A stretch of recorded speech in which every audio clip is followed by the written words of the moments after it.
Twilight of the Zennists. Damn dry bones.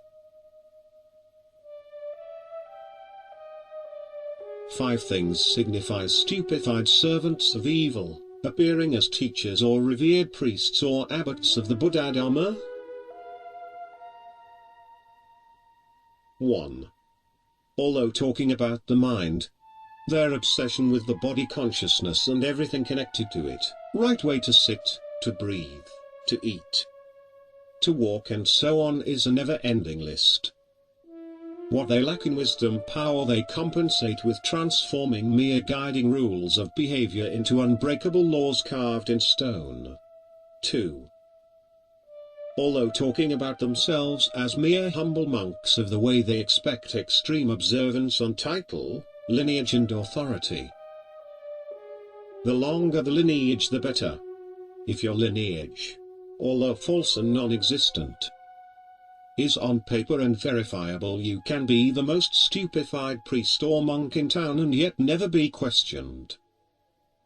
Such a priest offers nothing but dead words and dry bones for supper to his hungry audience. 3. Instructions of meditative techniques are locked on the body consciousness, of which one is, follow your breath or focus on your breaths, or focus on sounds, or follow the stillness of a lake and become one with it, and so on. Genuine meditation PQR is that which by preceding the in and out breath cycle becomes aware of itself and thus aware of its true nature. If this is not mentioned, once again you have spotted another servant of Mara playing humble Zen monk, leading all his or her devoted students or blind admirers to a bottomless abyss of uncertain destinies. 4. However beautiful their so-called Zen literature may be, it is written in such a way that it covers nothing more than the various levels of the body consciousness, mixed with nice Sanskrit translations of words like prana, samadhi, tathagata, dhyana and so on, giving a certain flair of knowledge and authority to the author or teacher. What they really ordain is a straight pathway to a painful dominion with Mara's eternally changing faces of heaven and hell.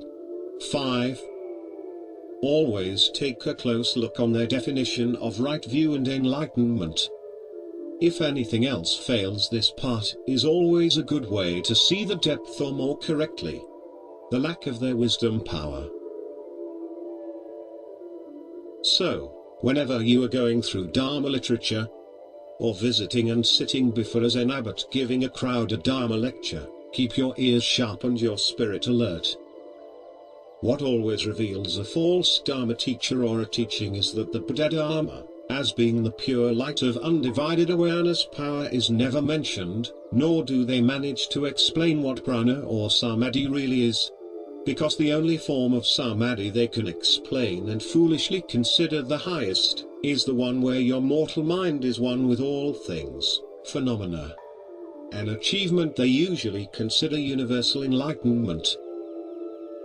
Becoming one with phenomena is a very simple form of consistent dhyana, but also a very seductive one. It only demands time, concentration, self-denial or forgetfulness of true self. Yes, the mind can also conjure forth the trick of forgetting itself. Thus they usually yell platitudes like their reign is the Buddha. This flock of birds just flew over a living Buddha. When you see a Buddha, kill him, and so on.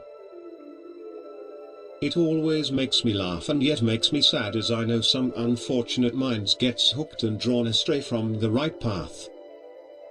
When you begin to stumble over a teaching or a book on the mind, you should immediately go to the chapter named Advanced Dhyana or the section describing the Buddha Dharma, reading what is said there.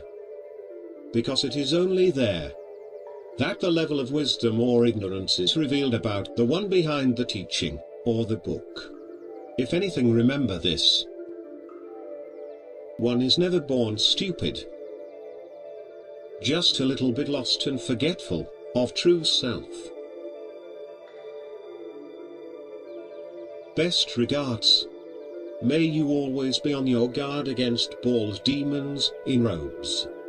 Tozen.